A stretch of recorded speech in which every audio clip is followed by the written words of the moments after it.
আমার 2002-এর নাম আছে, আমার পরিবারের নাম আছে, আমাদের সকলের নাম আছে। হ্যাঁ, আমি ইচ্ছা করলে ইসলাম ধর্ম গ্রহণ করতে পারি, কারণ আমি মনে করি পৃথিবীর শ্রেষ্ঠ মহামানবদের অন্যতম হচ্ছে হজরত মোহাম্মদ। সুতরাং হজরত মোহাম্মদের ভক্ত হতে গেলে হিন্দু, মুসলমান, বৌদ্ধ, খ্রিস্টান হতে হবে, তার কোনো মানে নেই। ফলে যারা আমার বিরুদ্ধে ছিল, আমি ভিডিওগুলোই দেখেছি, তারা কিন্তু বেশিটাই পূর্ব পাকিস্তান বা বাংলাদেশের লোক। তাদের ভাষা শুনে তারা মানে না বুঝে গালাগালি দিচ্ছে, কিছুদিন পর তারা হয়তো আর থাকবে না। তৃণমূলের নেতারা ক্যাম্পে ক্যাম্পে উদ্বাস্তুদের ধরিয়ে দিচ্ছে এবং আমার পশ্চিমবঙ্গের মুখ্যমন্ত্রী এমন একটা মুখ্যমন্ত্রী, অভিষেক বন্দ্যোপাধ্যায় এমন একটা নেতা, যার কাছে পৌঁছানো যাওয়া যায় না, যাদের পরিকাঠামোটা এমন, তৃণমূল ধরে দিচ্ছে উদ্বাস্তুদের। আমি বলছি পরিকাঠামোটা এমন, মানে বহু বড়, যত বড় বিপদই হোক তাদের কাছে পৌঁছানো যাবে না, তাদের কাছে কথা বলা যাবে না। আমি একদম ডকুমেন্ট নিয়ে বারবার চেষ্টা করছি মমতা ব্যানার্জির হাতে দিতে। মমতা বন্দ্যোপাধ্যায়, আমরা জানি একসময় ভুল করে এনপিআরকে বলেছিল জনগণনা, সেই সময় আমি মানিক ফকির, হরিদাস পাল দামাল বাংলা থেকে বলেছিলাম যে এটা এনআরসির ফার্স্ট পার্ট। তারপরে অনেক দিন পর মুখ্যমন্ত্রী স্বীকার করে নিয়েছিলেন। মুখ্যমন্ত্রীর সামনে যারা বসে থাকে তারা সঠিক বলেন না বা বোঝেন না বা বোঝাটা কঠিন। আর অভিষেক বাবুর কাছে পৌঁছানোর মতো ক্ষমতা আমার মনে হয় কোনো সাধারণ মানুষের নেই। যে কটা মানুষ অভিষেক বন্দ্যোপাধ্যায়ের কাছে পৌঁছতে পারবে তার বেশিটাই দালাল, কিছু দালালের মুখে কথা শোনে। তা না হলে আজকের এই ভয়াবহ দিনে মুখ্যমন্ত্রী মমতা বন্দ্যোপাধ্যায়, অভিষেক বন্দ্যোপাধ্যায় যদি একবার বলে দিত স্টপ করে দাও, কারণ এসআইআর নয়, এটা এনআরসি। প্রথম পাতাটা ডিক্লারেশন, পিছনের পাতাটা এনআরসি। মুখ্যমন্ত্রী মমতা বন্দ্যোপাধ্যায় এসআইআর এর বিরুদ্ধে বলছেন, মানুষকে বাঁচানোর জন্য বলছেন, কিন্তু মানুষ যদি সবাই আবেদনই করে দিল, সই করে দিল, তাহলে আর বাঁচবে কোথায়? কয়েকদিন পর হুল্লাট চলবে, গোটা বাংলা জুড়ে বডি পড়বে, খালি মরদেহ। কারণ যে লোকটা চিরকালের জন্য বেনাগরিক হয়ে যাবে, সে তো ভাববে আমাকে তো পার্টি নিয়ে গিয়ে সইটা করিয়েছে, আমাকে তো অমুক সিপিএমের দাদা করিয়েছে, অনুপ আইএসএফের দাদা করিয়েছে, অমুক তৃণমূলের দাদা করিয়েছে। ফলে সমস্ত রাগটা গিয়ে পড়বে পার্টির নেতাদের উপর, পার্টির ছোট ছোট কর্মীদের উপর।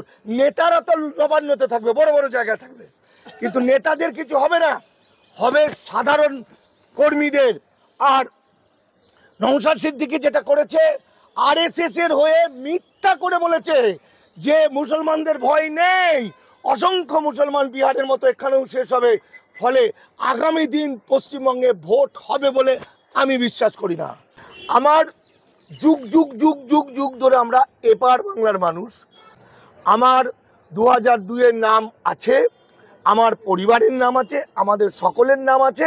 হ্যাঁ, একটা প্রসঙ্গ আমি বলতে পারি, 2006-এ যখন সিঙ্গুর আন্দোলন হয়, আমি যখন সিঙ্গুর আন্দোলন করছিলাম, তখন আমার স্ত্রীর ভোটার কার্ড, মানে এক পাড়া থেকে আরেক পাড়া, তখন আমি ছিলাম মনে হয় নেতাজি নগরে, যখন গেলাম তখন আমার স্ত্রীর ভোটার কার্ড করতে দেয়নি।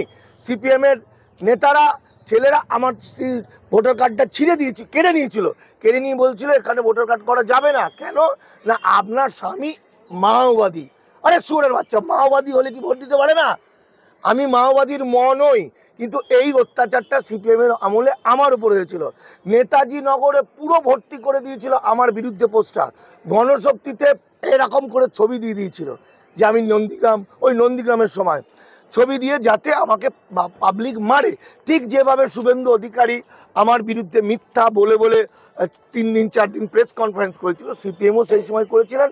কমরেড আজিজুল হকের মতো বিরাট বড় মানুষ, তাকে দিয়েও গণশক্তি এবং আজকাল আমার বিরুদ্ধে লিখিয়েছিল। এ দিয়ে কিচ্ছু যায় আসে না। আমি জনগণের, আমি মানুষের, আমি শ্রমিক কৃষক মেহনতি মানুষ, আমি বংশ পরম্পরায় আমি কৃষক পরিবারের সন্তান। এই মাটি আমার মা, এই বাংলা আমার মা, অখণ্ড ভারতের ভূমি সন্তান আমাদের হৃদয়। আমার কাছে হিন্দু, মুসলমান, বৌদ্ধ, খ্রিস্টান বলে কিছু নেই। আমি স্বামী বিবেকানন্দকে যে চোখে দেখি, শ্রদ্ধা করি, আমি বিবেকানন্দ যাকে আদর্শ বলে মনে করতেন, সেই হজরত মোহাম্মদও আমার আদর্শ, হরিচাঁদ গুরুচাঁদ ঠাকুরও আমার আদর্শ। তাই এই ভয়াবহ দিনে যা 2000 সালে এসছেন, কাঁটাতার পেরিয়ে একটুখানি বলি, আপনি যে বললেন যে আমি ইসলাম ধর্ম গ্রহণ করতে পারিনি, সপরিবারে করতে পারেন না একা? আমি আমি আমি মনে করি মানবতাই শ্রেষ্ঠ ধর্ম। ধর্ম মার্ব করেছিল যে উদ্বাস্তু ভাইরা, তারা আজকে চিরকালের জন্য শেষ হলো, কিন্তু তারা যদি একটা বার মনে করে এই মুসলমান ভাইরাই তাকে রক্ষা করবে, যারা এই ভারতের প্রকৃত সন্তান, যারা মুসলমান, যে দেখুন আইনত একটা আইন হওয়ার পরে সেই আইন এবং সরকারের আদর্শ এবং নীতি অনুযায়ী সেটা ইমপ্লিমেন্ট হয়। এই যে এখন এনআরসি চলছে, প্রকৃত নাগরিক খুঁজে বেড়ানোর কৌশল চলছে, এটা কিন্তু সংবিধানে লেখা আছে, এটা 1955 নাগরিকত্ব আইনে লেখা আছে। তাহলে এতদিন কংগ্রেস করেনি কেন? কারণ কংগ্রেস আইন করেছে, কিন্তু নীতিগত তাদের সিদ্ধান্ত ছিল এই মানুষগুলোকে আমরা তাড়াবো না, এই মানুষগুলো দেশভাগে বলি হবে। কিন্তু পুনর্বাসনের জন্য আন্দোলন করেছেন, সিপিএম পুনর্বাসনের জন্য আন্দোলন করেছে, কিন্তু নাগরিকত্বের জন্য আন্দোলন করেনি। ফলে আমার দেশভাগের বলি হওয়া, রাতারাতি যে মানুষগুলো ছিন্নমূল দেশান্তরিত হয়ে গেল, সেই মানুষগুলো বেনাগরিক হয়ে গেল, আজকে তাকে ধরার চেষ্টা করছে। আর আজকের বিজেপি সরকারের আইন, এক হচ্ছে আইন, সংবিধানকে নিল, আইনকে নিল, 326 নম্বর ধারা নিল সংবিধানের, দিয়ে এসআইআর করছে, আর সঙ্গে ওদের আদর্শ এবং নীতি। আদর্শ আর নীতি কি? মুসলমানদের ধ্বংস করো, ধর্মান্তরিত মুসলমানদের ঘর ওয়াপসি করো, তাদের পেটাও, মারো, কাটো, ধ্বংস করে দাও, মসজিদ কারো, মক্তব কারো, মাদ্রাসা কারো, তাদের শেষ করে দাও, তাদের বানান ভুল দেখলে, তাদের টাইটেল ভুল থাকলে তাদের শেষ করে দাও। ফলে অসংখ্য মুসলমানও বিপদে পড়বে, শুধু উদ্বাস্তু নয়, অসংখ্য মুসলমান বিপদে পড়বে। ফলে এমন একটা দিন আসছে, কেউ কোনো আত্মহত্যা করবে না। সবাই মনে রাখতে হবে, আগামী দিন আমাদের, আগামী দিন বাঙালির, অর্থাৎ এই মাটি বাঙালির মাটি, এই মাটিতে হিন্দু, মুসলমান, বৌদ্ধ, খ্রিস্টান, জৈন, আমার প্রাণের আদিবাসী ভাইরা, আমি 15 তারিখে যাচ্ছি আদিবাসীদের মিটিংয়ে, তারাও বিপদে পড়ে গেছে।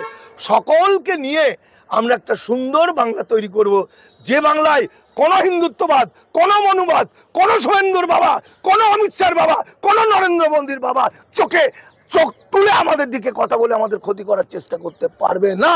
সে 2002-এর নাম থাকাটা বড় কথা নয়, 2002-এর নাম থাকলেও যাদের বাবা দাদু বাংলাদেশ থেকে এসেছিলেন, পূর্ব পাকিস্তান থেকে এসছেন, এই এনআরসিতে তারা বিপদে পড়ে যাবে।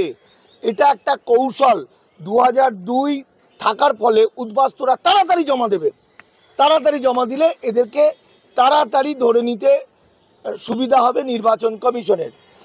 একটা সার্কুলার এসছে, আমাদের ডিএম, এডিএম, এসডিও, বিডিও, এনারা পড়াশোনাটা কি করেন, চাকরি পাওয়ার আগে পর্যন্ত পড়াশোনা করেন, তারপর এরা মিলিটারিদের মতো হুকুম তামিল করার জন্যই থাকেন। অর্ডার এসছে, এই অর্ডার অনুযায়ী ওরা বলতে বাধ্য। অর্ডারে যেমন এসছেন, নির্বাচন কমিশনের মাথাটা খেয়ে নিয়েছেন। নির্বাচন কমিশন হলো বিজেপির দালাল, তিনি যে নির্দেশ দিচ্ছেন সেই নির্দেশ ইংরেজিতে লেখা, সেটা ডিএম পালন করছে, ডিএমটা এসডিও করছে, এসডিওটা বিডিও করছে, বিডিওটা তৃণমূলের লোকেরা করছে। ফলে জ্ঞানত বা অজ্ঞানত, আমি